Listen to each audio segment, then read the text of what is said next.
अस्सलाम वालेकुम, नमस्ते, सत श्री अकाल। कैसे हैं आप लोग? उम्मीद करती हूँ ठीक होंगे, खुश होंगे। मैं हूँ हसीका अली और मेरे साथ हैं तारिक नियाज़ी। अस्सलाम वालेकुम, नमस्ते, सत श्री अकाल। उम्मीद करता हूँ ठीक होंगे, खुश होंगे। दोस्तों जहाँ रहे खुश रहें, माँ बाप का ख्याल करें, क्योंकि माँ बाप में तो सभी कुछ है। आज की हमारी वीडियो है ओके गाइस, तो वीडियो का टाइटल है India scientist autonomous train technology से स्टार्ट करते हैं अपनी वीडियो को। Let's start. ओके गाइस, तो वीडियो का टाइटल है India scientist autonomous train technology से स्टार्ट करते हैं वीडियो। तो दोस्तों, भारतीय रेलवे में फिर एक बार काफी इनोवेटिव इन्वेंशन होने जा रहा है। आपको तो पता ही है हमारा रेलवे नेटवर्क कितना ज्यादा इंट्रिकेट है। हजारों की संख्या में यहाँ पर ट्रेन्स रोज दौड़ती हैं और इसे मैनेज करना डेफिनेटली काफी ज्यादा चैलेंजिंग है। बट क्या हो अगर मैं आपको बताऊं कि ये जो ट्रेन्स है ऑटोमेटिकली ये चलने लग जाए और ड्राइवर्स का यहाँ पर जो इन्वॉल्वमेंट है काफी ज्यादा कम हो जाएगा और ट्रेन्स अपने आप कम्युनिकेट करके सफर को बहुत ही ईजी बना देगी और एग्जैक्ट लोकेशन आप ट्रेन का पता कर सकते हो। ये काफी ज्यादा आइडियल सिचुएशन लगता है, बट इसे हकीकत में बनाने के लिए भारतीय इलेक्ट्रॉनिक्स लिमिटेड BEL ने अब एक एग्रीमेंट साइन कर लिया है हमारी दिल्ली मेट्रो रेल कॉर्पोरेशन के साथ, जहां पर ये दोनों जॉइंटली मिलकर बनाएंगे देश का पहला indigenous communication based train control system, जिसे ICBTC भी कहा जाता है। एक्सपर्ट्स का मानना है कि देश में पहली बार ऐसा कुछ हो रहा है, वो भी इंडिजिनस टेक्नोलॉजी के दम पर। अगर ये टेक्नोलॉजी हम बना ले तो हम हमारी ट्रेन्स को एनेबल कर देंगे अनमैन्ड ऑपरेशन के लिए, न केवल ही मेट्रो बट हमारी नॉर्मल ट्रेन्स भी। चाइना को आपने देखा है कि काफी तेजी से वो प्रोग्रेस करते जा रहे हैं रिसर्च एंड डेवलपमेंट के दम पे। आज के समय में आप देख लो, उनका रेलवे सिस्टम दुनिया को टक्कर देता है, चाहे वो मैगलेव ट्रेन हो, बुलेट ट्रेन हो, हैंगिंग ट्रेन हो या फिर ऐसे तमाम सारी इनोवेटिव ट्रेन्स। यहाँ पर चाइना बहुत पैसा लगाता है and because of that only आज के समय में चाइनीज रेलवे इतनी ज्यादा सक्सेसफुल है। उनकी एक काफी बड़ी कंपनी CRRC, नाम तो आपने सुना ही होगा, ये तो दुनिया भर के देशों में जा के कॉन्ट्रैक्ट्स लेती है और चाइनीज ट्रेन चाइना से सप्लाई हो रही है दुनिया भर को। सो भारत भी अपनी टेक्नोलॉजी काफी तेजी से विकसित करता जा रहा है और इसी में से अब है हमारी देश की पहली ICBTC टेक्नोलॉजी। अब ये जो प्रोजेक्ट है इसे कैरी फॉरवर्ड किया जा रहा है under ministry of housing and urban affairs. ये जो टेक्नोलॉजी है बेसिकली रेडियो कम्युनिकेशन का यूज करती है टू ट्रांसफर टाइमली और बहुत ही एक्यूरेट ट्रेन कंट्रोल इन्फॉर्मेशन। अब इस तरह के मॉडर्न कम्युनिकेशन बेस्ड टेक्नोलॉजी का फायदा यह है कि यहाँ पर ट्रेन मैनेजमेंट बेसिकली ट्रैक्स में हम इक्विपमेंट्स लगाते हैं, उसी से ही ट्रेन का एग्जैक्ट लोकेशन भी पता चल जाता है और साथ ही में ट्रेन को सिग्नल भी मिल जाता है कि कौन से सिग्नल पे ट्रेन को रन करना है, क्या है, सब काम इसी से हो जाता है। इनफैक्ट काफी डेंसली हम ट्रेन को फिर डिप्लॉय भी कर सकते हैं। अभी तो आने वाले समय में पैसेंजर्स की संख्या तेजी से बढ़ने वाली है और हमारे एग्जिस्टिंग ट्रैक में ही अगर ऐसे सिस्टम हम लगा दे तो फिर हम दुनिया भर की ट्रेन्स को दौड़ा सकते हैं, जो कि ऑटोमेटिकली एक दूसरे से कम्युनिकेट करके यहाँ पर बेहद एफिशिएंटली 0 एक्सीडेंट रेट के साथ ऑपरेट कर सकती हैं। सो ऐसी टेक्नोलॉजी के लिए तो जरूर आप कमेंट्स में जय हिंद लिखिए और साथ ही में इसके बारे में आपकी क्या राय है डेफिनेटली वो भी कमेंट्स में बताइएगा। जी जनाब। अच्छा, एक है पुरानी ट्रेन्स। अब पुरानी ट्रेन्स जो हैं वो चलती हैं और जब वो पुरानी के बदले नई आती हैं तो वो एडवांस होती हैं। उसके अंदर बहुत सारे सिस्टम्स होते हैं, ऑटो सिस्टम्स होते हैं और एक्सीडेंट के चांसेस कम होते हैं। वो बग़ैर ड्राइवर के भी वो अपने आप को समझ सकते हैं कि यार अब कौन सा स्टेशन है। वो सारी चीज़ें कंप्यूटराइज हो गई। तो ठीक है, पुरानी के बाद नई आएंगी, तो ऐसा भी तो मुमकिन है, ऐसा भी तो पॉसिबल है जो अब करके दिखा दिया कि वही इक्विपमेंट्स, वही टेक्नोलॉजी उन पुरानी ट्रेन्स को भी दी जा सकती है। जो ट्रेन वैसे अपग्रेड कर, ठीक है ना, उनको भी इस IT या टेक्नोलॉजी या इस तरह की चीज़, तो एक बहुत ज़बरदस्त आइडिया है, बहुत ज़बरदस्त चीज़ है कि हम पूरी ही ट्रेन को रिप्लेस करें सिर्फ इसलिए कि उस ट्रेन में सारी चीज़ें पहले से लगाई जाए। तो ऐसा भी तो पॉसिबल है कि पुरानी ट्रेनों को भी इंसान जदीद तरीके से कर सकता है। इस आइडिया पे लोग काम कर रहे हैं। इसका मतलब है इंडिजिनस थोड़ा सा नहीं समझ में आया कि इंडिजिनस टेक्नोलॉजी काम हो रहा है, इंडिजिनस टेक्नोलॉजी पे काम हो रहा है। दूसरी बात ये, अब मुझे ऐसा लगता है जैसे कि आप कह रहे हैं कि पुरानी ट्रेन्स जो हैं उसके अंदर ही हम डिजिटलाइज उसको कर सकते हैं, उसके अंदर ही बहुत सारे चीज़ों को अपडेट कर सकते हैं या अपग्रेड कर सकते हैं, तो इसमें तो बल्कि लागत कम आएगी। कि जब पुरानी ट्रेनों को ही टेक्नोलॉजी दी जाएगी तो वो कॉस्ट तो नहीं आएगी ना, कि वो कॉस्ट तो जाहिर सी बात है कि नई ट्रेन हो के नया बिल्कुल एक नया मॉडल बनेगा तो उसमें जाहिर सी बात है। और चाइना की मिसाल दी गई कि चाइना अपने आप को बहुत अपग्रेड करता जा रहा है, चाइना अपने आप को बहुत ज़्यादा जदीद और एडवांस करता जा रहा है। कई तरह की ट्रेन्स चाइना में चलती हैं, हैंगिंग ट्रेन्स का मुझे नहीं पता था कि चाइना में है। नितिन गडकरी जी ने उसका जिक्र किया था कि आने वाले वक्त में वो इंडिया में किया था, उन्होंने बोला कि वो प्रोजेक्ट अटक गया था लेकिन वो हुआ नहीं। मुझे ये नहीं पता कि चाइना में स्टार्ट हो चुका है, चल रही है वहाँ पे आराम से। नहीं, जो भी टेक्नोलॉजी मतलब ये जाहिर सी बात है, जो भी चीज़ जिस पे बात होती है तो उसको कहीं ना कहीं देखा गया होता है किसी और दुनिया में, फिर वो अपने कंट्री में भी लाया जाता है। सबसे पहले उसकी फिजिबिलिटी देखी जाती है कि हाँ भी कैसी चल रही है, क्या प्रोग्रेस है।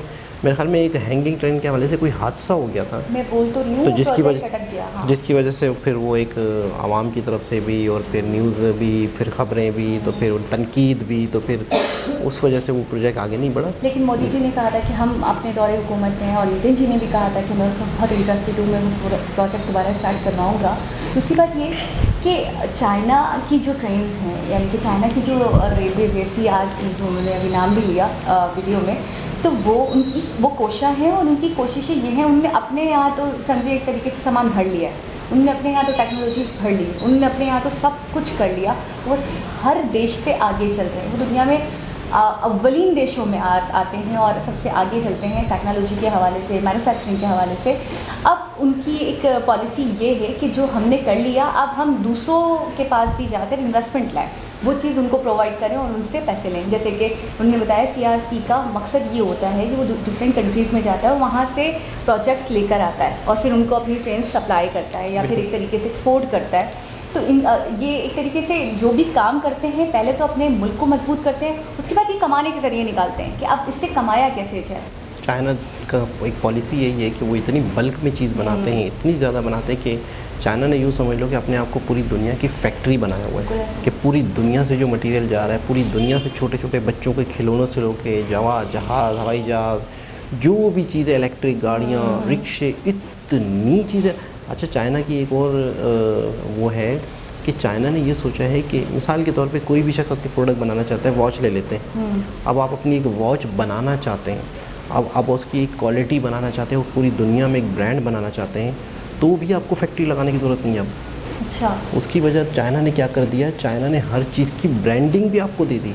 अच्छा, कि आप अपने नाम से अपने नाम, मिसाल के तौर पे चाइना ने वॉच बनाई, अब उस वॉच के अंदर जो डिज़ाइन है, उस डिज़ाइन के अंदर आपका लोगो लगेगा।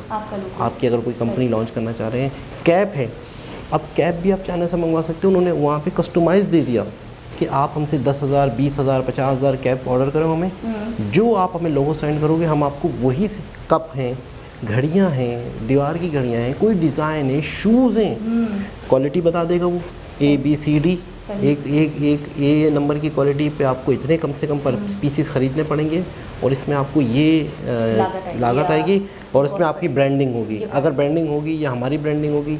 अच्छा, चाइना को ब्रांडिंग नहीं है, चाइना को ब्रांडिंग से भी कोई वास्ता नहीं है, आप बेशक अपनी ब्रांडिंग करो। तो चाइना ने इस लेवल पे जाके सोचा हुआ है कि पूरी दुनिया हमसे आके चीज़ बनवा के अपने आप पास से बेचने वाले। मैं इस बात को ऐसे समझूं कि वो ये कहते हैं कि हमें सिर्फ और सिर्फ चीज़ों को बनाना है, हमें सबसे पहले किसी भी चीज़ को इजाद करना है, पहली बात ये। दूसरी बात ये, दुनिया को सर्व करना है, दुनिया को। हमें पैसे कमाने हैं, चाहे चाइना का नाम हो ना हो, उससे उनको मतलब खास फ़र्क नहीं पड़ा। आप देखें कि इतनी ज़बरदस्त चीज़ें, इतनी बेहतरीन चीज़ें अगर अलीबाबा पे आ रही होती हैं व्हाट्सएप पे, तो आप यकीन करें इतने कम प्राइस में, यानी कि अच्छी से अच्छी चीज़, बहुत ज़बरदस्त किस्म का सोफ़ा, बहुत ही VIP किस्म का सोफ़ा $20 में, $25 में, $30 में। मतलब हैरान कुन प्राइस होते हैं। लेकिन फिर नीचे एक चीज़ और लिखी होती है अक्सर चीज़ों में, कम से कम 500 पीस, कम से कम 1000 पीस, कम से कम 100 पीस, यानी कि एक आधा नहीं ले सकते आप। और अच्छा, वो जो हमारे यहाँ पे अक्सर पर्स आते हैं, लेडीज़ पर्स बाहर के होते हैं, जो थोड़े से यूज़ किए हुए होते हैं, उनके ऊपर क्या प्राइस लिखा हुआ है? $0.0। यानी कि वो इतने बल्क में पूरे किलो के हिसाब से हुआ। मैंने पिछले दिनों हमारे यहाँ जो शादी के शरारे नहीं होते, बहुत ही बेहतरीन सा शरारा देखा पीच कलर में, तो मैंने बोला यार ये बहुत एक्सपेंसिव होगा, लेकिन मुझसे रहा नहीं गया, मैं चली गई और मैंने जाके अंदर जब चेक करी उसके प्राइस $25। यानी कि जो यहाँ पे हमारे यहाँ 7 से 8 लाख का शरारा होगा, वो वहाँ $25 का था। फिर फिर उस वही आपकी वाली बात, मुझे ये बात नहीं पता थी कि एक नहीं मंगवा सकते। एक है अली एक्सप्रेस, एक है अली बाबा। अली बाबा की बात। तो अली बाबा होलसेलर्स के लिए है, समझो कि यहाँ पर कोई भी अच्छा वही चीज़ें यहाँ पर लोगों ने लगाई हुई भी हैं अपनी, मतलब वहाँ से मंगवा के यहाँ पर वो बेच रहे होते हैं प्रॉफिट के साथ। एक इलेक्ट्रिक कप 200-300 रुपये का, सही। 4 डॉलर में, $3 में, यानी कि वो आप स्विच लगाओ और एक प्लेट सी बनी हुई है, वो गर्म होगी आपके उसी जिस कप में आप चाय पी रहे हैं उसी कप में वो चाय खुद बनेगी। आपने सिर्फ मटेरियल $4 $4 तो 5-3-4 रुपये में, 1200 रुपये में, यानी पाकिस्तानी 1500, 1000 रुपये रख लो, लेकिन $4 बहुत बहुत चीप। लेकिन फिर वही कम से कम 10 पीस मंगाए, कम से कम 20 पीस यानी कि मंगवाए। वो एक आधे पे काम नहीं करते, वो ये कहते हैं कि मतलब कोई अगर कस्टमर भी हमारे पास आए तो हम भी उसको 500 पीसेस देंगे, 1000 बिल्कुल। पीसेस देंगे तो हमें वारे में आएगा। इसको ऐसे कहते हैं हमारे यहाँ कि वारे में आएगा, नहीं तो नहीं आएगा। तो इस तरह चाइना ने एक पॉलिसी अपनाई, वही चीज़ बाकायदा अब दुनिया जो है अच्छा एक चीज़ तो बहुत ज़्यादा बढ़ जाती है तो उसके नेगेटिव पॉइंट्स भी आते बिल्कुल हैं, ऐसे नेगेटिव ही है, चीज़ें भी चीज़ आते है। हैं। तो अब वही चीज़ उसको रिप्लेस हमने देखा है कि इंडिया हो कर इंडिया रहा हो है। रहा है, बहुत सी बिल्कुल। चीज़ों में चाइना ने इतनी बल्क में और इतनी कचरा चीज़ें बना ली कि चाइना की चीज़ों की दिल उड़ गया। क्वालिटी के हवाले से बताया जाता है कि चाइना की चीज़ों में वो क्वालिटी नहीं होगी, क्योंकि चाइना ने अपने नाम को खराब, क्वांटिटी बढ़ा के नाम को ख़राब किया। क्योंकि मटेरियल भी अच्छा क्वांटिटी भी बढ़ा लेता, लेकिन मटेरियल इतना नाकिस यूज़ करना शुरू कर दिया उन्होंने पैसों के चक्कर में कि ज़्यादा से ज़्यादा उनको बच जाता है, तो इसकी वजह से उनका नाम बहुत ख़राब किया जाए। वहीं पे अगर हम दूसरी तरफ इंडिया की बात करें तो इंडिया की क्वालिटी के हवाले से हर कोई दाद देता है कि यार इंडिया की इंडियन इसमें कोई चीज़ें, शक नहीं। इंडियन क्रीम है, इंडियन शैम्पू है, इंडियन ऑयल है। आप यकीन करें आंखें बंद करके लोग ले लेते हैं कि यार नहीं इंडियन प्रोडक्ट है, क्वालिटी अच्छी होगी, हमें चाहे प्राइस में 100-200 ऊपर देने पड़े। इसमें कोई भी शक नहीं। तो एक बहुत ज़बरदस्त वीडियो थी कि आने वाले वक्त में इन्हीं ट्रेनों को जदीद तरीन किया जा रहा है, जिसमें हादसात कम होंगे, जिसमें हर चीज़ एक कैलकुलेट होगी। आपको हो सकता है एप्लीकेशन हो जिसके अंदर आपको पता चलेगा कि आप इस वक्त कहाँ हैं, कहाँ नहीं हैं, और किस ट्रेन कितने बजे कौन सी ट्रेन कितने स्टेशन कौन से स्टेशन पे पहुंचेगी। बड़ा इशू होता है, बड़े मसले मसाइल होते हैं, लोग घंटों घंटों वेट करते हैं ट्रेन। तो इसका एक हल है और इसका एक आसानी से मतलब है कि लोगों को इन्फॉर्मेशन होगी और हादसात से बचा जा बचत हो सके। जाएगी, बिल्कुल। एक बहुत ज़बरदस्त। दोबारा किसी और हिसाब से मुलाकात होगी, जब तक के लिए अल्लाह अल्लाह हाफ़िज़। हाफ़िज़।